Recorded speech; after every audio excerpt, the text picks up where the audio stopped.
specific with where we wanted to march towards the admin building because we wanted to make sure that they heard us. We want to make sure that our message is clear to them, that our message is for them to divest all of their money against Israel. Just making sure that they see that our message is clear and make sure that they are doing what they need to be doing to protect their student body, especially those who are advocating for Palestine, and making sure that student activists are not getting deported and targeted against. So there's been multiple arrestings across the U.S., mostly at Columbia University and NYU, because students who have not even just organized the protest, but also just like attending them.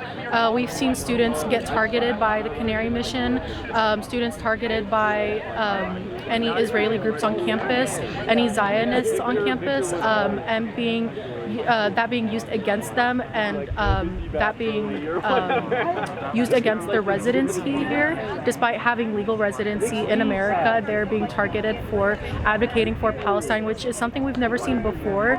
We've never seen students specifically get deported for not supporting one country. People in America have always been critical of countries before. This is the first time we see people get deported specifically for disliking one democracy.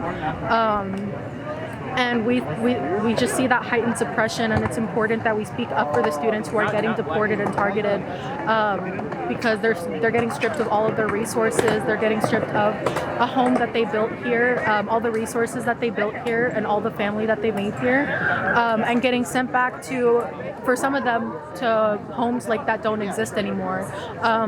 Like Mahmoud Khalil, who is from Palestine, we don't know that he still has a home back in Palestine to return to, and yet he's getting kicked out of his new comfortable home to be sent back into what could be more dangerous for him, specifically because he stuck himself up for his country. We don't want no ice here. We don't want no ice here. 1, 2, 3, 4. 1, 2, 3, 4. Open up the prison doors. Open up the prison doors. You have to fight for what's right. So at that point, for me, I know for all of us, we would put anything on the line to fight for what's right. And I mean, for me, the main fear was just because I am a person of color, so both of those things, come with a scare, but at the same time, I gotta fight for what's right and do what's right. We're not necessarily fighting against Israel. I mean, yes, we are, because of what they're doing for the people in Palestine and the people in Gaza. But it's we're fighting for the humanity of other people's lives. We're fighting for people's lives because all people matter. It's not ethnic cleansing is not okay, mass genocide is not okay, the superior race is not a thing, because we're all different. We're all different kinds of people, and we're allowed to be different kinds of people. So we're just fighting for humanity and diversity, inequity, and inclusion. In the face of this nearly 18-month genocide waged against the Palestinian people in Gaza, the student movement, including the students here at the University of North Texas, have confronted universities and institutions all across North America for their investments in the slaughter of hundreds of thousands.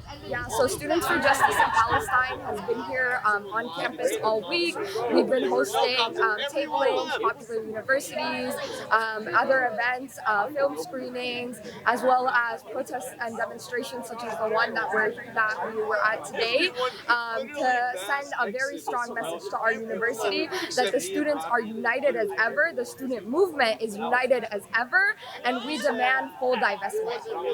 So we've seen that the domestic conditions have become exacerbated in terms of repression of the student movement under the Trump administration.